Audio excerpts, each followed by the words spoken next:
प्रदेश के राजस्व मंत्री अनूप प्रधान ने 10:30 पर सर्किट हाउस पहुंचकर पार्टी के पदाधिकारी से भेंट कर वार्ता की।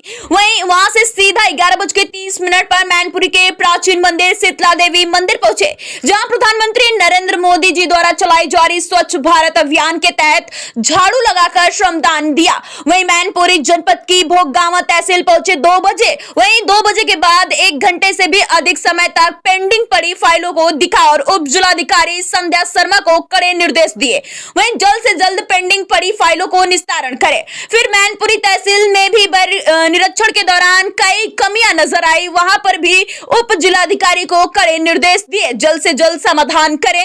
वहीं राजस्व मंत्री अनूप प्रधान ने अधिकारियों को कड़े निर्देश देते हुए कहा, 2024 के लोकसभा चुनाव से पहले सभी पेंडिंग फाइल को जल्द से जल्द निस्तारण करने के लिए आदेश। स्टार न्यूज़ प्लस के लिए उत्तर प्रदेश के मैनपुरी से जहीर खान की रिपोर्ट। 1 साल वाली जो है ना 24 की 2 फाइलें जो हमारी 1 साल से ऊपर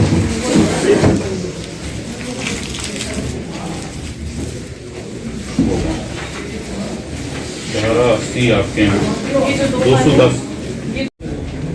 तो क्या वो कम लगाया था? हाँ कम लगाया, तो रोड की जमीन थी आवाज बहुत लगा दिया, पीछे गया तो बहुत कम। क्या रिपोर्ट आई है फाइल में? जो नष्ट की उस फाइल को लेकर आओ।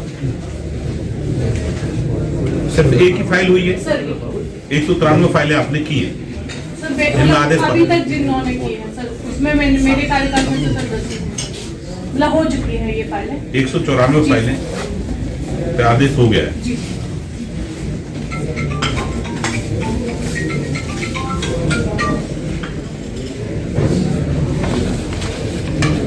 आज आपका मैनपुरी दौरा रहा और कई जगह आप गए, तहसील में भी देखा, तो क्या कमियां नजर आई आपको? देखिए, आज जनपद मैनपुरी में राजस्व विभाग की धारा 24, धारा 67, 116, धारा 80, धारा 33-34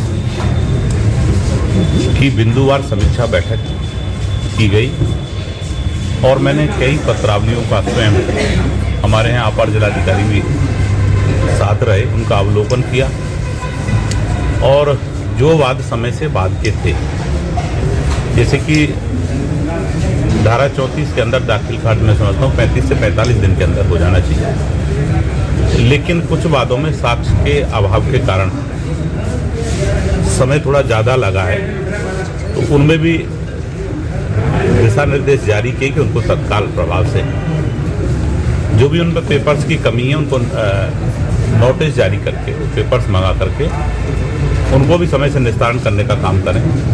धारा 67 में जो सार्वजनिक जमीन पर कब्जा हो जाता है उसको लेकर भी मैं समझता हूँ कि इस तहसील में जरूर, अभी जब हम मैनपुरी सदर में थे तो उसमें काफ़ी अच्छा काम हुआ था, लेकिन यहाँ धारा 67 में सार्वजनिक जमीनों को जो कब्जा मुक्त होना चाहिए था उसमें कहीं ना कहीं धीमी गति देखने को मिली है। तो यहाँ के क्या नाम है हमारे तहसीलदार, उनको निर्देश दिए, क्योंकि इस धारा को मुख्यतः वही देखते हैं, उनको भी निर्देश जारी किए कि तत्काल प्रभाव से जो सार्वजनिक जमीनों पर कब्जा जिन लोगों ने कर रखा है उनसे तत्काल खाली कराए जाएँ और उन पर जुर्माना भी लगाने का काम किया जाए। लेकिन साथ ही साथ किसी गरीब व्यक्ति को भी जिसके पास रहने की कोई व्यवस्था नहीं है, शासन की मंशा है, माननीय मुख्यमंत्री जी की मंशा है कि उसको बेदखल न किया जाए, तो उसको भी ध्यान में रख करके उन पर कार्रवाई की जाए।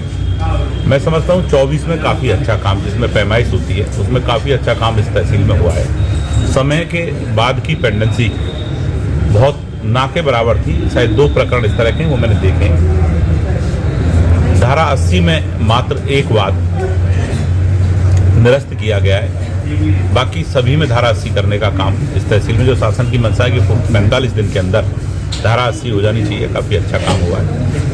तो मैं समझता हूं कि सभी वादों को अगर ऑल ओवर देखें तो काफ़ी अच्छा काम हुआ है, लेकिन कहीं जहां लेट हुआ है तो वहां निर्देश दिए कि समय से उस कार्य को करके शासन की मंशा के अनुरूप काम।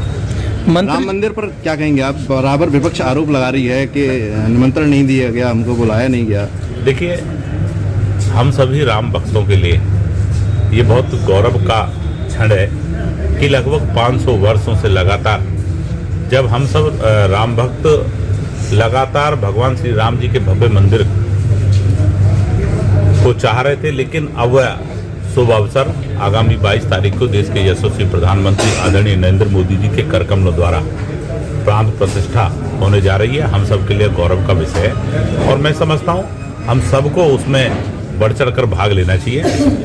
आपने कहा आप देश के प्रधानमंत्री उनके नेतृत्व में होने जा रहा है, वहीं कुछ शंकराचार्य हैं वो भी आरोप लगा रहे हैं उनको भी नहीं बुलाया गया है वहाँ पर। देखिए हम सबको उसमें शरीक होना चाहिए और सबको अपनी सहभागिता करनी चाहिए। बहुत बहुत 2024 लोकसभा चुनाव आने वाला है और उसको लेकर विपक्ष लगातार आरोप लगा रहा है कि आपकी सरकार पर कि राम मंदिर पूरी तरीके से निर्माण नहीं हो पाया और एकदम से उद्घाटन करा दिया, डेट भी क्लियर कर दी है, तो ऐसी क्या चलती वोट बैंक के चक्कर में क्या?